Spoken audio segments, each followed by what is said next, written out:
Gig వర్కర్స్కి ఒక భద్రత కల్పించాలి, వీళ్ళందరికీ సరైన వేతనాలు రావాలని చెప్పి ఆ ఆలోచనతో దేశవ్యాప్తంగా గిగ్ వర్కర్స్ యాక్ట్ తీసుకురావాలని చెప్పి వారు భారత్ జోడో యాత్రలు చెప్పడం జరిగింది. కర్ణాటక అసెంబ్లీ పాస్ అయింది. ఇప్పుడు తెలంగాణలో కూడా ఒక బోర్డు ఫామ్ చేసి దీంట్లో గిగ్ వర్కర్స్ యూనియను, అగ్రిగేటర్సు, గవర్నమెంట్ ముగ్గురు కూడా ఉంటారు. దీంట్లో అందరు గిగ్ వర్కర్స్ని రిజిస్టర్ చేసుకునే బాధ్యత ఈ యాక్ట్లో ఉంటుంది. దీని ప్రకారంగా ఎవరైతే గిగ్ వర్కర్స్ ఉన్నారో వాళ్ళందరూ కూడా రిజిస్టర్ చేసుకోవాలి. అగ్రిగేటర్స్ కూడా ఈ బోర్డులో ఉండి వాళ్ళు కూడా సమస్యలు ఏమున్నాయో వారికి ఈరోజు ప్రత్యేకంగా ఒక ఆఫీసర్ లేడు అక్కడ. ఈ అగ్రిగేటర్స్లో ఒక ఆఫీసర్ని పెట్టి వీరు గిగ్ వర్కర్స్ సమస్యలు ఏమున్నాయి పరిష్కరించడానికి ఈ యాక్ట్ కూడా ఈ ఫెసిలిటీ ఉంది. దాంతోపాటు సెస్ కలెక్ట్ చేసినప్పుడు గిగ్ వర్కర్స్కి వేరే మెడికల్ ఇష్యూస్ అనే కానీ యాక్సిడెంటల్ డెత్లో ఏదైతే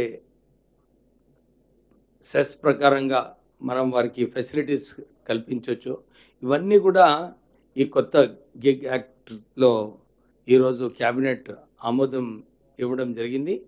త్వరలోనే అసెంబ్లీలో ప్రపోజ్ చేసి యాక్ట్ బిల్ పాస్ అయిన తర్వాత గిగ్ వర్కర్స్కి న్యాయం జరిగేలాగా మేము ప్రయత్నం చేస్తున్నాం. గిగ్ వర్కర్స్ యూనియన్ వాళ్ళు కూడా చర్చించినప్పుడు సార్ ఇంకా కొన్ని సమస్యలు ఉన్నాయి మాకు, ఈ సమస్యలు కూడా మీరు తొందరగా టేకప్ చేయాలని చెప్పినప్పుడు వారికి ఇదే చెప్పినాము. ఇది ఒక ప్రారంభం. ఈ గిగ్ వర్కర్స్ గురించి ఈ యాక్ట్ ప్రారంభం చేయడం జరిగింది.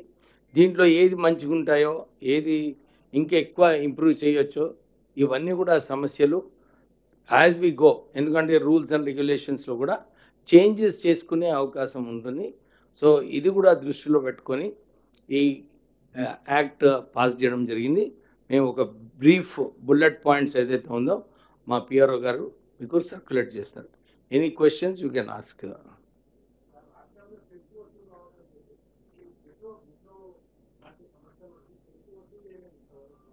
ఏది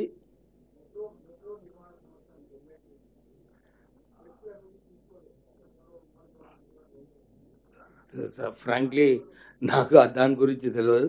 నేను గిగ్ వర్కర్స్ గురించి మాట్లాడినప్పుడు ఈ సమస్య ఎవరు నాకు రేజ్ చేయలేదు. So if it is there I will find out and I'll come back. ఇది నాకు తెలియదు. I'm not aware of metro. సో నాకు ఈ గిగ్ వర్కర్స్ గురించి నేను ఆల్రెడీ స్టడీ చేయడం జరిగింది. ఇంకేమైనా ఉంటే next time I clarify to you. Thank you.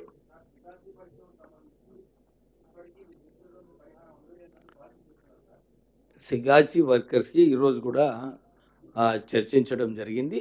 సుమారు 45 to 50 lakhs వరకు అందరు వర్కర్స్కి ఆల్రెడీ డిస్ట్రిబ్యూట్ చేశారు. మేము 20th నాడు ఇంకొక మీటింగ్ పెట్టుకొని ఈ సమస్య గురించి ఏమున్నాయి పెండింగ్ ఇష్యూస్ ఇంకా ఎట్లా ఎక్కువ, ఎందుకంటే సిగాచి మేనేజ్మెంట్ వాళ్ళ సమస్యలు ఏమున్నాయి వారి ప్రపోజల్ ఏంది 20th నాడు మీటింగ్ అయిన తర్వాత మీకు ఇంకా ఫర్దర్ డీటెయిల్స్ ఇస్తాం. Okay, thank you. వేదిక మీద ఉన్న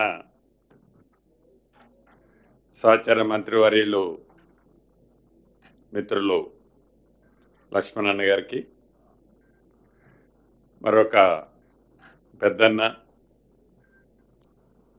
మాజీ మంత్రివర్యులు కార్పొరేషన్ చైర్మన్ గారు పెద్దలు షబీర్ అలీ గారికి, అడ్వైజర్ గారికి, ఈ కార్యక్రమంలో పాలు పంచుకుంటున్న ప్రింట్ అండ్ ఎలక్ట్రానిక్ మీడియా మిత్రులందరికీ హృదయపూర్వక నమస్కారం. ఈరోజు గౌరవ ముఖ్యమంత్రి రేవంత్ రెడ్డి గారి ఆధ్వర్యంలో సుదీర్ఘంగా అనేక పలు అంశాల మీద చర్చించి నిర్ణయాలు తీసుకోవడం జరిగింది. ప్రధానంగా తెలంగాణ రాష్ట్రం ఏర్పడిన తర్వాత సాధించుకున్న తెలంగాణ రాష్ట్రానికి ఆనాటి 10 సంవత్సరాలలో తెలంగాణ సాంగ్ను కూడా లేకపోతే రాష్ట్ర సాంఘగా ఎవరైతే అందశ్రీ గారు జయ జయ హే తెలంగాణ సాంగ్ని రచించటమే కాకుండా తెలంగాణ రాష్ట్ర జాతీయ గీతంగా దాన్ని అనౌన్స్ చేసుకొని కొద్ది నెలల్లోనే వారి మధ్య అకస్మాత్తుగా మన మధ్య నుంచి దూరంగా కానరాని లోకానికి వెళ్ళటం జరిగింది. ఆ కుటుంబానికి ఈ రాష్ట్ర ప్రభుత్వం, రాష్ట్ర ప్రజలు రుణపడి ఉన్నారు. ఆ రుణాన్ని ఉడతా భక్తిగా తీర్చుకోవాలి అని ఈరోజు కేబినెట్లో వారి కుమారుడు దత్తసాయి గారికి డిగ్రీ కాలేజ్ అసిస్టెంట్ ప్రొఫెసర్గా రాష్ట్ర కేబినెట్ ఉద్యోగాన్ని ఆమోదించటం జరిగింది. అదే రకంగా ఎక్కడైతే అందశ్రీ గారి అంతిమంగా ఏర్పాటు చేసిన ఆ ప్రదేశాన్ని ఒక స్మృతి వనంగా కూడా ఏర్పాటు చేసే అంశాన్ని కూడా రాష్ట్ర కేబినెట్ తీర్మానించటమే కాకుండా ప్రతి పాఠ్య పుస్తకంలో ఫ్రంట్ పేజీలో అందశ్రీ గారు ఏదైతే రచించారో జయ జయ హే తెలంగాణ గీతాన్ని కూడా ప్రతి టెక్స్ట్ బుక్ లో ఫస్ట్ పేజీలో ప్రింట్ చేయాలని రాష్ట్ర కేబినెట్ తీర్మానం చేయటం జరిగింది. అదే రకంగా ఇంతకుముందు మా సహచర మంత్రులు వివేక్ గారు వచ్చి మాట్లాడిపోయారు. ఆ అంశానికి సంబంధించి కూడా రాష్ట్ర వ్యాప్తంగా ఉన్న 4 లక్షల మంది కార్మికులకి ఒక పూర్తి భద్రత భరోసా కల్పించే అన్ని అంశాల పట్ల డీటెయిల్ నోటు మీకు పంపించే ఉంటారు.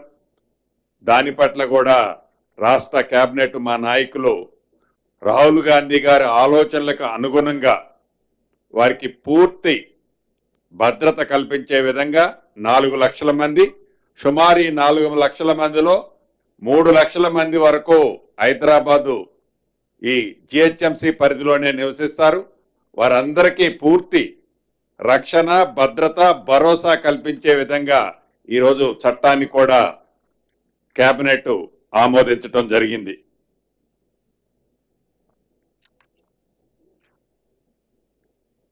ఇక ప్రధానంగా కొన్ని నెలల నుంచి ఏదైతే కాంగ్రెస్ పార్టీ మా నాయకులు రాహుల్ గాంధీ గారి ఆలోచనలకు అనుగుణంగా బీసీలకి, బీసీ కుటుంబ సభ్యులందరికీ స్థానిక సంస్థలలో 42% రిజర్వేషన్ కల్పించి ఎన్నికలకు పోవాలని రాష్ట్ర కేబినెట్ అప్రూవ్ చేసి అసెంబ్లీలో పాస్ చేసుకొని బిల్లుని అది గవర్నర్ గారికి పంపితే అది గవర్నర్ గారి దగ్గరే హోల్డ్ అయింది. అయినా కూడా ఆర్డినెన్స్ తీసుకొచ్చి ఆర్డినెన్స్ ప్రకారం ఎలక్షన్కి పోయినప్పుడు కొంతమంది ఛాలెంజ్ చేసిన దాని ప్రకారం రాష్ట్ర హైకోర్టు దాన్ని స్టే విధించడం జరిగింది. స్టే విధించిన తర్వాత మళ్ళీ సుప్రీంకోర్టుకి ప్రభుత్వం అప్రోచ్ అవటం, ఆ కేసు సుప్రీంకోర్టులో డిస్మిస్ అయిన సంగతి కూడా మీ అందరికీ తెలిసిందే. చిత్తశుద్ధితో ఈ ప్రభుత్వం బీసీలకి 42% రిజర్వేషన్ కల్పించాలని శత విధాల ప్రయత్నం చేసిన కేంద్ర ప్రభుత్వ సహకారం లేని కారణంగా కేంద్ర ప్రభుత్వంలో ఇక్కడ నుంచి ఏదైతే రికమెండ్ చేసిన ఫైలు రాష్ట్రపతి గారి దగ్గరే హోల్డ్ అయి ఉండటం కారణం చేత కోర్టులలో కూడా ప్రభుత్వానికి వ్యతిరేకంగా నిర్ణయం వచ్చిన కారణం చేత రాష్ట్ర ప్రభుత్వం కోర్టులో ఫైట్ చేస్తూనే ఏదైతే 15th ఫైనాన్స్ కమిషన్ నుంచి రాష్ట్రానికి రావాల్సిన లోకల్ బాడీస్కి రావాల్సిన సుమారు 3,000 కోట్లు ఈ మార్చితో అవి ల్యాప్స్ అయిపోయే పొజిషన్ ఉంది. దాన్ని దృష్టిలో పెట్టుకొని పార్టీ పరంగా బీసీ సోదరులకి 42% రిజర్వేషన్లో సీట్లు అలాట్ చేస్తూ మొదట గ్రామ పంచాయతీ ఎన్నికలు నిర్వహించాలని ఈరోజు కేబినెట్ నిర్ణయించడం జరిగింది. మిగిలిన ఎంపీటీసీలు, జెడ్పీటీసీలు, అదే రకంగా మున్సిపల్ కార్పొరేషన్లు అన్నీ కూడా కోర్టులో ఒక కంక్లూజన్ వచ్చిన తర్వాతనే వాటిని నిర్ణయం తీసుకోవాలని కూడా ఈరోజు రాష్ట్ర కేబినెట్ లో సుదీర్ఘంగా చర్చించిన తర్వాత రాష్ట్రానికి కేంద్రం నుంచి రావాల్సిన సుమారు 3,000 కోట్లు గడిచిన 2 సంవత్సరాల నుంచి ఏవైతే ఉన్నాయో అవి కూడా యాజ్ పర్ నామ్స్ ప్రకారం మార్చితో ల్యాబ్స్ అయిపోతున్న కారణంగా రాష్ట్రానికి రావాల్సిన 3,000 కోట్లు ల్యాబ్స్ చేసుకోవటం ఇష్టం లేక స్థానిక సంస్థలు ఓన్లీ గ్రామ పంచాయతీ ఎన్నికలు పెట్టాలని ఈరోజు కేబినెట్ నిర్ణయించడం జరిగింది.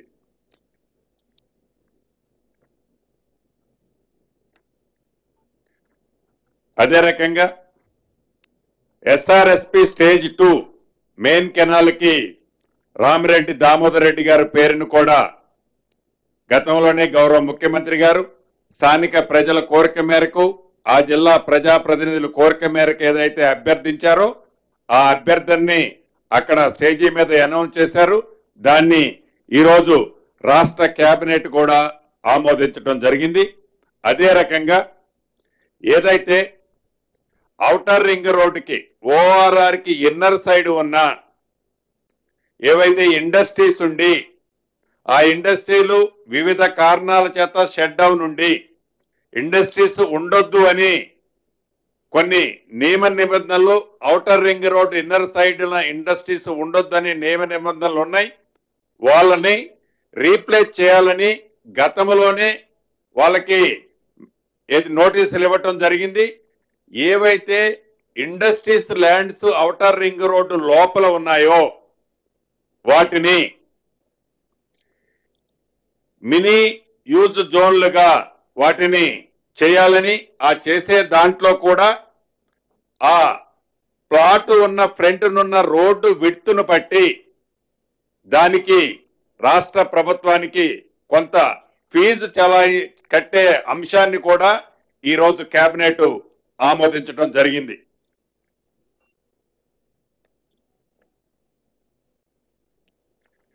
ఇక డిసెంబర్ 9 నాటికి ఈ ప్రజా ప్రభుత్వం ఇందిరమ్మ ప్రభుత్వం ఏర్పడి 2 సంవత్సరాలు పూర్తి కావస్తుంది.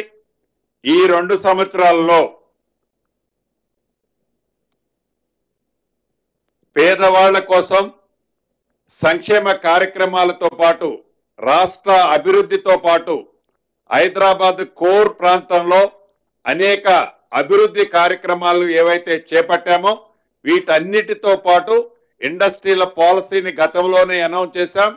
ఇండస్ట్రీల సమ్మిట్కి సంబంధించి ఇతరత్ర అన్నిటినీ 4th సిటీ ఏదైతే ఉందో అక్కడ ఒక global summit 8th, 9th December 8th, 9th నాడు 2 సంవత్సరాలు పూర్తవుతున్న సందర్భంగా 8th, 9th నాడు గ్లోబల్ సమ్మిట్ని ఏర్పాటు చేయాలని దానికి కావలసిన ఏర్పాట్లన్నీ యుద్ధ ప్రాతిపదిక మీద పూర్తి చేయాలని ఈరోజు కేబినెట్ లో నిర్ణయించుకోవడం జరిగింది.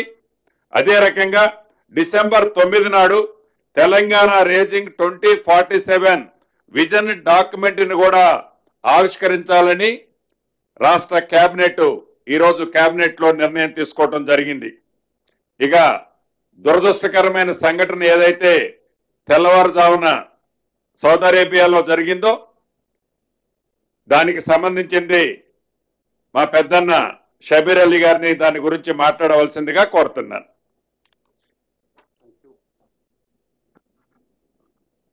ఐఎన్పిఆర్ మినిస్టర్ మిత్రులు ముంగిరెడ్డి శ్రీనివాసరెడ్డి గారు, మంత్రి లక్ష్మణ్ గారు, మరి ప్రింట్ అండ్ ఎలక్ట్రానిక్ మీడియా మిత్రులారా, మీ అందరికీ తెలిసిందే నిన్న మిడ్ నైట్ రాత్రికి సౌదీ అరేబియాలో హజ్కు సంబంధించిన ఉమ్రా యాత్రికులు హైదరాబాద్కు సంబంధించిన 45 మంది హోలీ మక్కా నుంచి మదీనాకు పోయేటప్పుడు మదీనా కంటే కొద్దిగా 25 కిలోమీటర్ ముందే ఒక బస్సు ట్యాంకర్తో యాక్సిడెంట్ కావడం వల్ల 45లో 44 వ్యక్తులు అక్కడనే కాలిపోయి మరణం జరిగింది. దాన్ని రాష్ట్ర ప్రభుత్వం గౌరవ ముఖ్యమంత్రి గారికి ఫస్ట్ ఈ సంఘటన రాగానే మా అందరి సోకు కూడా తెలిసి తెప్పి చనిపోయిన వాళ్ళ ఇంటికి వెళ్ళి వాళ్ళ అభిప్రాయాలు తెలుసుకొని మరి ఏ విధంగా అంత్యక్రియలు చేయాలో అక్కడ చేసుకుంటారా ఇక్కడ చేసుకుంటారా ఎట్లా చేసుకుంటారు ఆ విషయాలు మీరందరూ వెళ్ళి చేసుకొని వాళ్ళకు కూడా కాల్ ఇవ్వడం, వాళ్ళ కుటుంబ వ్యక్తులతో మాట్లాడిన తర్వాత ఎక్కువ మట్టుకు వాళ్ళందరూ కూడా ఆ పవిత్రమైన స్థలం ఉంది మదీనా కాబట్టి అక్కడిని చేస్తే మాకు బాగుంటుంది అన్నట్టు కూడా చాలామంది అనుకుంటున్నారు. ఎనీహో రాష్ట్ర ప్రభుత్వం గౌరవ ముఖ్యమంత్రి గారు డైరెక్ట్గా కేంద్ర మంత్రితో అక్కడ కేంద్ర ప్రభుత్వంతో అక్కడ ఎంబసీతో డైరెక్ట్ మాట్లాడడం జరిగింది. అలాగే మేము కూడా అక్కడున్న అంబాసిడర్తో కూడా మాట్లాడిన తర్వాత ఈరోజు అన్నగారు చెప్పినట్టు క్యాబినెట్ నిర్ణయంలో ఒక నిర్ణయం ఒకటి ఏంటంటే చనిపోయిన వ్యక్తులకు అందరినీ కూడా 5 lakhs రూపీస్ అస్గిరా అమౌంట్ ఇవ్వాలని రాష్ట్ర ప్రభుత్వం నిర్ణయం తీసుకుంది 5 lakhs ఒక వ్యక్తికి. రెండో నిర్ణయం అంటే కోఆర్డినేషన్ చేసేందుకు ఒక హై లెవెల్ డెలిగేషన్ పంపించడం జరిగింది. దాంట్లో మైనారిటీ వెల్ఫేర్ మినిస్టర్గా ఉన్న అజరుద్దీన్ గారు, నాంపల్లి ఏరియాలో ఎక్కువగా చనిపోయినందుకు అక్కడ స్థానిక ఎంఐఎం ఎమ్మెల్యే మాజిద్ హుసేన్ గారు మరియు గవర్నమెంట్ పరంగా మైనారిటీ వెల్ఫేర్ సెక్రటరీతో డెలిగేషన్ పంపించి వాళ్ళు ఫ్యామిలీ మెంబర్స్కు సౌదీ గవర్నమెంట్కు ఇండియన్ గవర్నమెంట్ మధ్యలో కోఆర్డినేషన్ చేసి వాళ్ళకు కావాల్సిన ఏర్పాట్లన్నీ వాళ్ళు చేయాలని అనుకొని అలాగే మూడోది ఎవరు వాళ్ళు చనిపోయిన ఫ్యామిలీస్ తరఫు నుంచి ఇక్కడ దగ్గర బంధువులు ఎవరు ఉన్నారో పోయే వాళ్లకు ఒక ఫ్యామిలీకు ఇక్కడ మన హైదరాబాద్ నుంచి ఇద్దరికి మన తెలంగాణ ప్రభుత్వమే మా గవర్నమెంట్ ఖర్చుతోనే అక్కడ మదీనా షరీఫ్కు పంపించి సౌదీ అరేబియాలో వాళ్ళకు పోని ఖర్చు కానీ ఉండే ఏర్పాట్లు కూడా గవర్నమెంటే తెలంగాణ గవర్నమెంట్ చేయాలని గౌరవ ముఖ్యమంత్రి రేవంత్ రెడ్డి గారి అధ్యక్షతలో క్యాబినెట్ ఈ నిర్ణయం తీసుకోవడం జరిగింది. ఇప్పటికే వాళ్ళ చుట్టాల తరఫు నుంచి బంధువుల తరఫు నుంచి మాకు 44 పాస్పోర్ట్ కూడా వచ్చినాయి. వాళ్ళకి కూడా ఇమ్మీడియట్లీ విజాస్కు ప్రాసెస్కు మొదలుపెట్టే మా government GAD and Haj committee వాళ్ళు ప్రయత్నాలు మొదలుపెట్టించినారు. Thank you.